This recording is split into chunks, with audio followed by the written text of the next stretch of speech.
오늘은 성경 개관 설교 57번째 시간입니다. 빌레몬서를 용서받는 자를 용서하라 라는 제목으로 말씀을 나눌 때 큰 은혜가 있기를 소원합니다.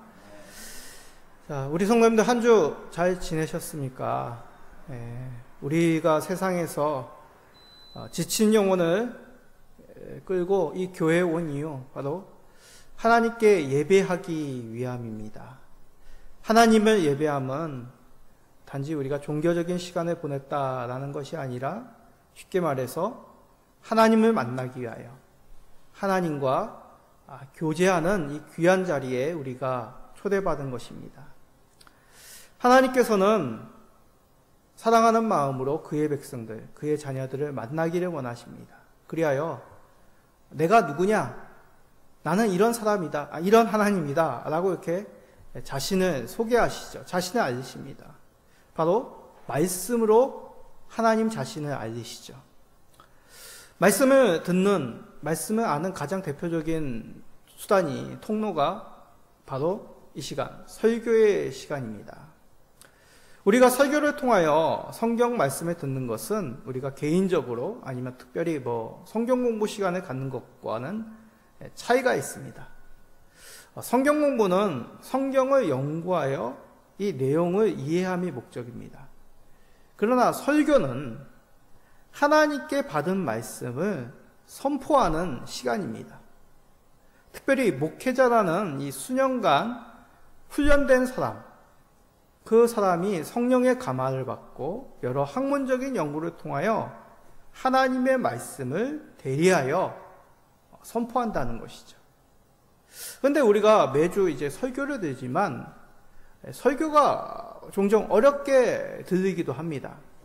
왜냐하면 성경의 내용이 대부분 오늘날 우리의 생활과는, 우리의 생활 모습과는 조금 다른 배경이 있기 때문이죠. 성경이 최소 2000년 전에 기록된 말씀입니다. 그리고 서남아시아, 지금의 이스라엘과 저 중동 지방, 그리고 지중해 여러 유럽 근교들, 그런 삶의 문화를 담아져 있기 때문에 지리적 거리, 문화적 차이를 우리가 무시할 수가 없습니다. 그러기에 성경의 배경을 이해하고 그 속에서 하나님이 그의 백성에게 말씀하시고자 하는 내용을 살펴야 하는 것이 바로 이 설교가 어렵게 느껴지는 그 이유 중에 하나입니다. 설교 가운데 이러한 과정이 참으로 우리가 주의 깊게 살펴야 되는 것이죠. 자, 오늘 우리가 살펴볼 이 빌레몬서도 그러한 과정이 필요합니다. 이 시대의 관점으로서 이 성경에 기록된 배경과 문화를 이해하여야지만 이 하나님의 말씀이, 하나님이 무엇을 우리에게 말씀하셔야 하시는지를 분명하게, 정확하게 알 수가 있다는 것이죠. 자, 빌레몬서에서 가장 대표적인 우리가 주의 깊게 살필 것이 오늘날에 없는 제도, 바로 주인과 종의 관계가 배경으로 있다는 것입니다. 오늘날에 고용인과 피공인과의 관계와는 전혀 다른 얘기입니다. 그러나 이 빌레몬서의 배경은 주인과 종의 관계지만 말씀의 내용, 하나님께서 우리에게 말씀하시고자 하는 바는 바로 오늘 말씀의 제목과 같은 용서입니다. 용서의 사전적 의미는 피해자가 가해자에 대한 감정과 태도의 변화를 통해 자발적으로 벌하지 않고 너그럽게 봐주는 행위를 뜻합니다. 다시 말해, 가해자가 나를 용서해 주십시오, 그렇게 말하는 게 아니라 피해자가 자발적으로 그 가해자에 대해서 너그럽게 그 죄를 사해주는 행위, 그것이 바로 용서입니다. 그러나 성경에서 말하는 용서는 그 이상의 의미이죠. 하나님의 용서 가운데 우리가 서로 용서함이 성경에서 말하는 용서입니다. 빌레몬서는 바로 이것을 우리에게 알려줍니다. 오늘 말씀을 통해 우리가 어떠한 사람인지, 그리고 우리가 어떻게 지체들, 상대방을 바라봐야 되는지를 살펴봅시다. 그리하여 하나님이 주시는 용서 안에서 평강함을 누리시는 우리 모든 성도님 되시기를 간절히 기도드립니다. 자, 먼저 이 빌레몬서의 특징을 간략히 언급하면, 이 빌레몬이라는 것은 지명 이름이 아니라 사람 이름입니다. 바울 사도가 빌레몬이라는 성도에게 보낸 편지라는 것이죠. 그리고 방금 우리가 성경을 읽어봤지만 빌레몬서 무척 짧습니다. 한 장입니다. 한 장. 이 한 장을 읽는 데는 한 1, 2분만 있으면 됩니다. 신약 성경 가운데 가장 짧은 분량을 차지하는 게 바로 이 빌레몬서입니다. 바울 사도가 빌레몬이라고 하는 이 사람에게 전한 서신이 바로 이 빌레몬서이고, 그러기에 개인 서신이 됩니다. 또한 이 빌레몬서를 읽어보면 바울 사도가 지금 감옥에 갇혀 있음을 짐작할 수 있습니다. 학자들은 아마도 로마 감옥 1차 투옥 때 이 빌레몬서를 기록하지 않았나라고 봅니다. 그래서 빌레몬서는 역시 옥중 서신이 됩니다. 자, 그런데 빌레몬서를 우리가 읽음에 있어서 가장 주목해야 될 것은 등장인물들 간의 관계입니다. 우리가 골로새서를 강의할 때도 말씀드렸듯이 이 골로새 교회, 이 골로새 교회는 바울 사도가 직접 세운 교회가 아닙니다. 바울 사도가 에베소에 있을 때 골로새에서 온 에바브라가 복음을 듣고 말씀을 배워 세운 교회가 바로 이 골로새 교회입니다. 그런데 골로새 교회를 세움에 에바브라만 헌신한 것이 아니라 바로 오늘 등장하는 이 빌레몬이라는 사람이 함께 사역하여 이 골로새 교회를 세웠습니다. 바울 사도가 역시 에베소에 있을 때 에바브라만 아니라 이 빌레몬에게도 복음을 전하였고, 빌레몬은 에바브라와 함께 골로새로 돌아가 세운 교회가 바로 이 골로새 교회가 되는 것이죠. 이 골로새 교회는 오늘날처럼 이렇게 교회당 건물이 따로 있었던 것이 아니라, 오늘 내용에 보면 빌레몬이 그의 집에 골로새 교회를 세웠다라고 말합니다. 그리하여 에바브라와 함께 이 골로새 교회 성도들에게 큰 위로와 은혜를 끼친 사람이었습니다. 이 당시에는 여러 가지 이런 문화적인 배경이 있었습니다. 그 가운데 자신의 집, 자신의 물질을 헌신하였던 사람이 바로 이 빌레몬이라는 사람이었죠. 예수님을 믿은 사람 중에 그래도 조금 공간이 허락된 가정집을 제공할 수 있기 때문에 이 빌레몬은 아마도 경제적으로 좀 넉넉한 사람이었다고 추측이 됩니다. 5절의 말씀과 같이 성도에 대한 그 사랑과 믿음으로 이 물질을, 자신의 집을 아낌없이 내어놓았던 것이죠. 자, 빌레몬 1장 5절입니다. 주 예수와 및 모든 성도에 대한 내 사랑과 믿음이 있음을 들음이니, 내 사랑이란 것은 바로 빌레몬의 사랑과 믿음을 지칭합니다. 바울 사도가 지금 이 로마 감옥에 갇혀 있는데 골로새 교회에 대한 소식을 들으면서 이 빌레몬이란 이 성도가 자신의 가정을 열고 그곳에 교회를 세워 여러 사람들에게 복음을 전하며 섬기고 있다는 그 사랑과 믿음을 들었다는 것입니다. 여기서 특별히 경제적인 의미를 한번 생각해 봅시다. 왜냐하면 빌레몬서를 바울 사도가 기록한 원인 중 하나가 또 등장하는 오네시모라는 사람의 주인이기 때문입니다. 즉 빌레몬은 주인이고 이 오네시모라는 사람은 이 빌레몬의 종이었습니다. 오늘날 우리의 정서는 참 거부감이 들죠. 예수 믿는 사람이 노예를 데리고 있다? 좀 언뜻 이해가 되지 않습니다. 그러나 앞에서도 말씀드렸듯이 성경을 바르게 이해하기 위해서는 이 당시의 문화, 이 당시의 배경으로 성경을 이해하여야 됩니다. 이 당시가 어떤 시대입니까? 로마 제국 시대입니다. 노예 제도가 있었고 경제적인 부가 있는 사람은 어련히 이 노예를 그 집에 데리고 있었던 문화였던 얘기죠.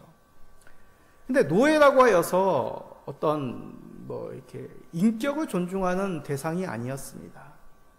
이 당시의 노예는 대부분 주인에게 종속된 물건과 같이 취급되었던 신분입니다.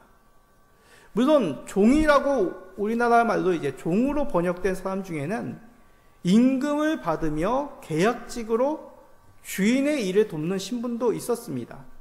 그러나 오네시모는 그 해당 사항이 아니었습니다. 물건과 같이 취급되었던 그런 노예라는 신분이 이 오네시모의 직업이었던 것이죠.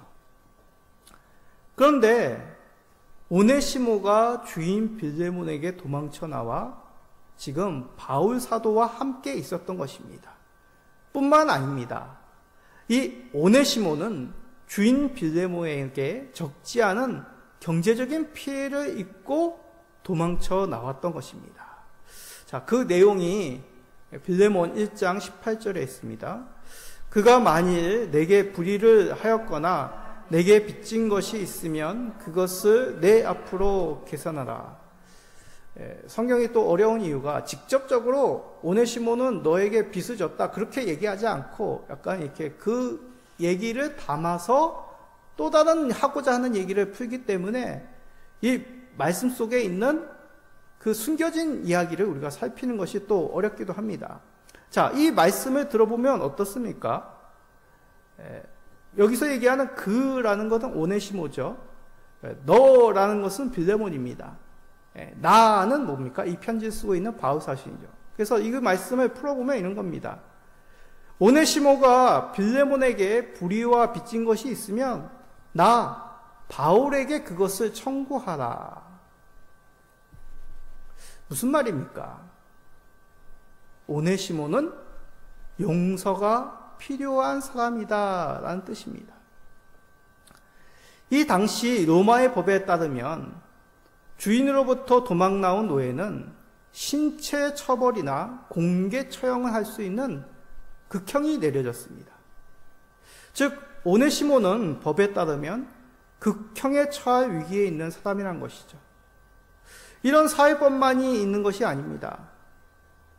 오네시모는 주인에게 경제적 피해를 주었습니다.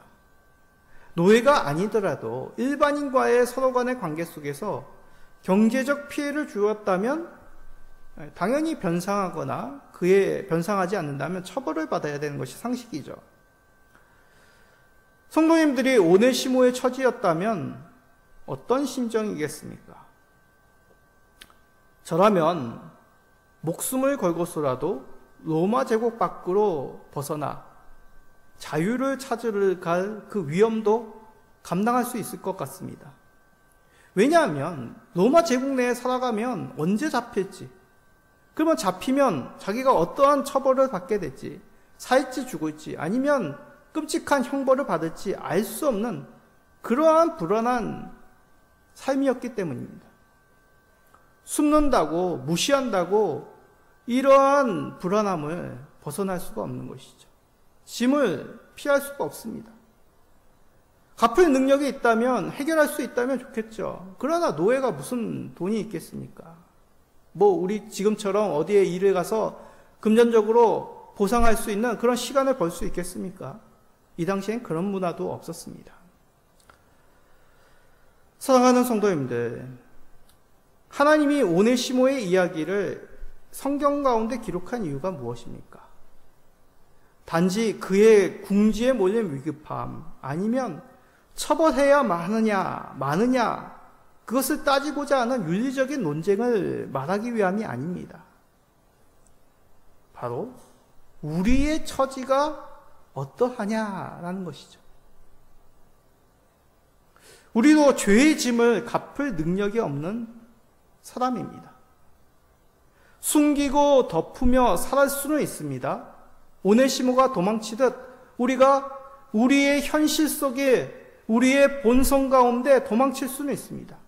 그러나 깊은 우리의 심령 가운데 있는 이 죄악의 마음, 시기의 마음, 욕망의 마음, 그 죄의 무게에 우리는 벗어날 수가 없는 것이죠.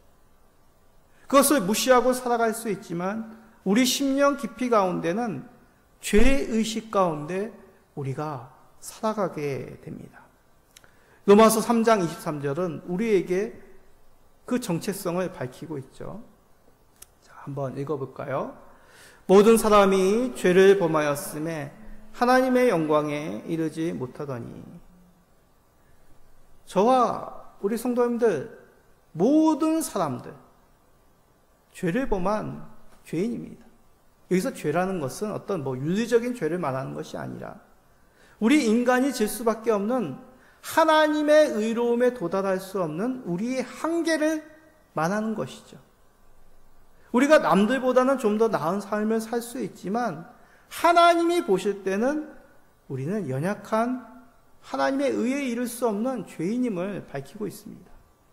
그래서 속된 말로 이런 말이 있습니다. 세상에는 두 종류의 사람이 있습니다. 밝혀진 죄인과 숨겨진 죄인입니다.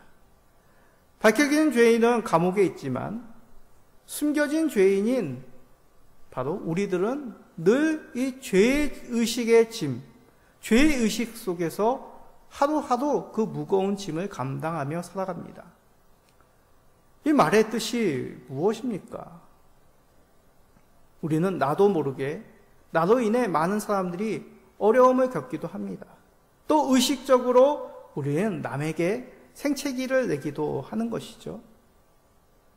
우리의 또한 양심은 이것을 우리에게 호소하여 밤잠을 설치게도 만듭니다. 우리는 이와 같이 용서가 필요한 바로 죄인된 사람임을 오늘 오네시모를 통하여 우리에게 보여주고 있는 것이죠. 우리에게도 용서가 필요합니다. 이것이 바로 우리의 정체임을 알고 우리의 연약함, 우리의 죄된 본성, 우리의 한계를 인정하고 용서를 구할 수 있는 우리 모든 성도님 되시기를 간절히 부탁드립니다. 자, 이제 우리가 모두 용서가 필요함을 인정하였다면 그 다음 과정은 무엇이겠습니까? 바로 용서함의 은혜입니다. 오네시모는 하나님의 은혜로 로마 감옥에 있는 바울 사도를 만나게 됩니다. 그리고 바울 사도로부터 복음을 듣고 예수 그리스도를 믿어 하나님의 자녀가 되었습니다. 자, 빌레몬서 1장 10절에서 이것을 말씀합니다. 갇힌 중에서 낳은 아들 오네시모를 위하여 내게 간구하노라. 낳았다는 것은 출생했다는 것이죠. 새로운 생명을 얻게 되었다. 바울 사도를 통하여 이 오네시모는 새로운 삶을 얻게 되었다는 얘기입니다. 바로 복음으로 말미암아. 뿐만 아닙니다. 이 오네시모는 복음으로 말미암아 거듭난 후 바울 사도를 도우며 복음 사역에 많은 힘이 되었습니다. 그래서 12절에 보면 바울 사도가 오네시모를 가리켜 나의 신복이다 라고 얘기합니다. 여기서 얘기하는 신복은 내 오른팔이란 뜻이 아니라 내 심장이란 뜻이죠. 바울 사도의 그 마음을 함께 나누고 그 어려운 짐을 함께 지는 그 심장과 같은 사람, 그 사람이 바로 오네시모라고 말하고 있습니다. 이 단어는 7절에 성도들의 마음이 빌레몬을 통해 평안을 얻었다는 것에서의 그 마음, 그것과 일치합니다. 성도들이 빌레몬의 귀한 그 헌신, 그 사랑 가운데 감사히 여기고 그 평강을 누렸듯이 바울 사도는 이 오네시모의 회심과 또한 복음을 위하여 수고하는 그의 모습 속에서 귀한 감사와 평강과 기쁨을 누렸다는 뜻입니다. 다시 말해 오네시모는 이제 주인을 배반하고 도망친 노예가 아니라 그리스도로 말미암아 우리의 한 지체가 되었다고 말씀합니다. 더 나아가 복음의 큰 일꾼이 되었다는 것이죠. 그런 오네시모를 빌레몬이 어떻게 하는 것이 옳다고 우리 성도님들은 생각하십니까? 자, 이런 생각하기에 먼저 앞서 객관적 사실을 봅시다. 빌레몬은 오네시모를 용서할 기회를 가진 사람입니다. 그는 빌레몬을 다시 맞아들일 수 있습니다. 노예가 아니라 자유민으로서 그를 풀어줄 수도 있습니다. 피해당한 경제적 손해도 용서할 수 있는 그런 충분한 능력이 이 빌레몬에게 있습니다. 그리고 바울 사도의 오네시모에 대한 요청에 대해서 받아들일지 말지도 선택할 수 있는 권리가 이 빌레몬에게 있습니다. 이 사실은 변함없는 사실이고 논쟁할 거리도 아닙니다. 그냥 그렇게 빌레몬에게 있는 권리이고 빌레몬이 할 수 있는 그의 자리인 것이죠.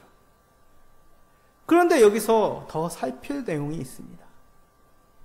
빌레몬도 바울 사도를 통해 복음을 들어 새 생명을 얻은 하나님의 자녀라는 것이죠. 바울 사도에게 이런 복음의 빚을 진 사람입니다. 자, 1장 19절에서 이것을 바울 사도가 언급합니다. 나 바울이 친필로 쓰노니 내가 갚으려니와 내가 이 외에 내 자신이 내게 빚진 것은 내가 말하지 아니하노라.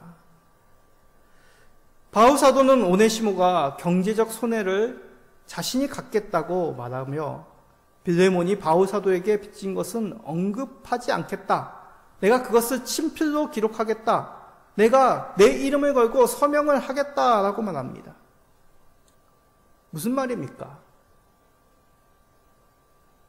빌레몬을 너에게 손해를 끼친 것 내가 대신 감당하겠다라고 말한 것이죠.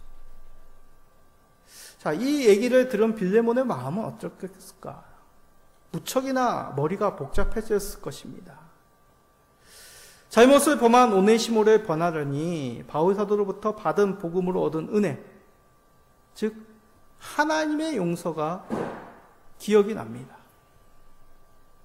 그리고 이를 수고로이 그리고 목숨 걸고 전한 바울 사도의 사랑과 헌신 또한 생각이 납니다. 반대로 오네시모를 용서하자니 이 당시의 문화는 죄를 범한 종을 용서하고 오히려 자유민으로 놓아주는 것, 이건 사람들에게 놀림거리가 됩니다. 노예에게는 엄하게 대하여야 그 집이 다른 노예들을 올바로 다스릴 수 있다는 문화가, 가치관이 이 당시에 그냥 보편적인 사람들의 당연한 생각이었습니다. 그런데 이 빌레몬이 더 생각해야 될 것이 있습니다. 빌레몬 1장 6절 우리 다 같이 크게 읽어봅시다. 이로써 내 믿음의 교제가 우리 가운데 있는 선을 알게 하고 그리스도께 이르도록 역사하느니라. 아멘. 빌레몬은 믿음으로 사람들에게 은혜를 끼친 사람입니다. 빌레몬은 그의 신앙으로 말미암아 사람들에게 선을 알게 하고 그리스도께로 이르는 통로의 역할을 감당하였습니다. 다시 말해 빌레몬 저 사람을 보면 예수님이 어떠한 분인지 충분히 알겠어 라는 말을 듣는 사람이었습니다. 그런 사람이 잘못을 범한 오네시모에게 어떻게 해야 될까요? 오네시모는 그러한 사랑을 받을 만한, 빌레몬을 통하여 그리스도의 그 은혜를 받을 만한 사람이 아니라는 것일까요? 6절의 말씀과 같이 오네시모는 그리스도의 용서를 나타낼 그 기회를 가진 사람임에 틀림이 없다는 것입니다. 왜냐하면 빌레몬 자신도 그리스도의 용서를 받았고 먼저 믿은 자로서 그 하나님의 사랑 가운데서 그 은혜와 사랑을 나누어주는 그리스도인으로 부름받았기 때문이죠. 예수님을 믿는 우리는 이와 같이 예수님의 사랑으로 용서할 기회를 가진 자들입니다. 그래서 예수님은 우리에게 이렇게 말씀하시죠. 자, 마태복음 18장 22절 유명한 말씀이죠. 예수께서 이르시되 내게 이르노니 7번뿐 아니라 7번을 70번까지라도 할지니라. 무엇을 말입니까? 용서를. 77에 49, 490번을 용서하라는 뜻이 아니라 바로 너희들의 존재는 하나님의 백성된 용서함 받은 하나님께로부터 용서함 받은 하나님의 자녀들은 이와 같이 용서하는 자들이다. 그러한 삶이 너희들의 삶이다 라고 말씀합니다. 우리의 신분입니다. 빌레몬도 그렇고 우리도 바로 용서함 받아 용서할 기회를 가진 사람들이라고 말씀하는 것이죠. 내게 용서를 구하는 사람을 어떻게 대하고 있는지 우리는 생각해야 됩니다. 우리도 이제 그리스도로 말미암아 용서할 기회를 가진 사람들이 되었습니다. 그리스도로 말미암은 그 용서의 기회 잃어버리지 않고 그리스도께 받은 그 용서대로 지체들을 용서할 수 있는 성도님들이 되시기를 간절히 부탁드립니다. 자, 이것이 바로 이 말씀의 핵심이죠. 우리는 용서가 필요한 자들이고 용서할 기회를 그리스도로부터 이제 받은 자들이 되었다는 것이 이 빌레몬서의 핵심적인 메시지입니다. 그런데 여기서 한 관계를 우리가 더 생각할 수 있습니다. 바로 바울 사도의 모습입니다. 바울 사도는 이 빌레몬과 오네시모 가운데서 중개자, 화해자 역할을 감당합니다. 그는 일방적으로 빌레몬에게 단지 너는 오네시모를 용서하라 그렇게 얘기하지 않습니다.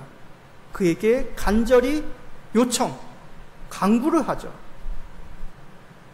그리하여 너가 오네시모를 용서함으로 내 마음, 바울 자신의 마음에 평안을 얻도록 해달라라고 그렇게 간곡하게 간청을 합니다. 자, 그 내용 빌레몬서 1장 20절입니다. 오 형제여, 나도 주 안에서 너로 말미암아 기쁨을 얻게 하고 내 마음이 그리스도 안에서 평안하게 하라. 우리가 생각해 보면 바울 사도는 이 골치 아픈 문제에 대해서 객관적인 태도를 보일 수 있습니다. 삼자적인 입장이죠. 그러나 감옥에 있는 이 나이 많은 이 노사도다가 이 문제로 인하여 그 마음 가운데 큰 짐을 지고 있었습니다. 빌레몬이 이 오네시모를 그리스도의 사랑으로 바라볼 수 있을까? 또한 오네시모는 용기를 가지고 자신의 잘못을 가지고 주인 빌레몬에게 용서를 구할 수 있는 거듭난 사람의 길을 갈 수 있을까? 그 문제에 대해서 바울은 자신의 심장으로 근심하였고 기도하였고 이들을 사랑으로 권면하고 있는 것입니다. 그렇다고 바울 사도가 이 빌레몬을 그냥 무시하지 않습니다. 경제적 손해를 나 바울 자신에게 돌리더라고 말합니다. 그리고 이 모든 일들은 빌레몬 너에게 달린 것이다. 너의 뜻이 중요하다라고 빌레몬의 인격과 그 권위를 인정합니다. 더 나아가 책임을 지는 바울 사도입니다. 이 나이 많은 사도가 이 감옥에 나가면 내가 직접 가서 그것을 확인하겠다라고 너는 나의 거처를 마련하라 라고 얘기합니다. 그 얘기는 뭡니까? 내가 이 골로새에 가서 오네시모에게 너가 어떻게 했는지를 내가 확인받겠다라는 얘기입니다. 쉽게 표현하면 무례하지 않지만 가야 할 길을 분명하게 너희들에게 나타나고 가르치고 보여주고 또 확인받겠다라는 이 바울 사도의 깊은 그 마음이 담겨져 있습니다. 그리하여 빌레몬 너는 그 마음 깊이 이 오네시모를 받아들여라 라고 말하는 것이죠. 자, 빌레몬 1장 17절에 빌레몬에게 마지막에 이렇게 요청합니다. 그러므로 내가 나를 동역자로 알진대 그를 영접하기를 내게 하듯하고. 바울 사도는 자신이 빌레몬에게 어떤 사람으로 비칠지 염려하기보다 빌레몬이 진정으로 오네시모를 자신의 지체로 맞아주기를, 용서해주기를 원하고 있는 것입니다.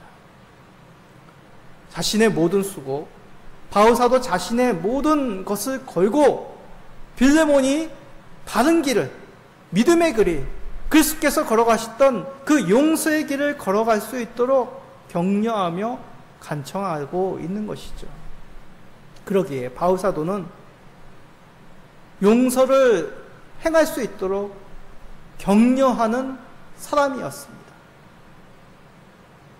혹시 우리의 주변에 이러한 용서의 격려가 필요한 자가 있지 않습니까? 그 사람이 미움의 길에서 어떤 죄짐의 그 짐의 무게 가운데서 벗어나 용서의 은혜, 용서를 해주는 그 기쁨을 맛볼 수 있도록 우리는 격려하고 함께 그 어려운 마음을 나누어지고 기도하고 있는지를 살펴야 합니다. 그렇습니다. 가야 할 방향은 확실합니다. 이제 우리는 가면을 벗고 용서함이 필요한 자들임을 부정하지 말아야 됩니다. 오직 우리 안에 예수 그리스도의 십자가 피만이 우리를 용서할 수 있음을 고백해야 됩니다. 예수를 그리스도 구세주로 고백함으로 우리에게는 이제 용서함의 은혜가 있음을 믿음으로 아멘으로 화답해야 됩니다. 이제 예수 그리스도의 십자가의 죄사함으로 용서함을 받았다면, 하나님의 자녀가 되었다면 이제 그 받은 은혜 가운데, 받은 용서 가운데 지체를 용서하는 기회를 사용하여야 됩니다. 그리고 이러한 기회를 놓치지 않도록 서로를 격려하며 서로의 그 아픈 마음과 힘든 마음을 나누어 져야 합니다. 이것은 우리의 인격, 우리의 이성, 우리가 살아왔던 그 관습대로는 절대로 할 수 없습니다. 그러니 거듭남이 필요합니다. 예수 그리스도로 말미암아 우리가 새롭게 되어야 되는 것입니다. 나를 어렵게 한 지체, 나에게 용서를 구하는 지체, 그리고 내가 용서를 구하여야 될 지체에게 그리스도의 용서 가운데서 하나가 됨의 은혜를 누리시기를 소원합니다. 오네시모와 같이 용서를 구하고 빌레몬과 같이 용서를 하며 바울 사도와 같이 용서를 격려하는 우리가 되기를 소원합니다. 그리하여 그리스도의 용서받은 성도의 그 기쁨, 평강을 누리시는 우리 모든 성도님이 되시기를 예수 그리스도의 이름으로 축복드립니다. 아멘.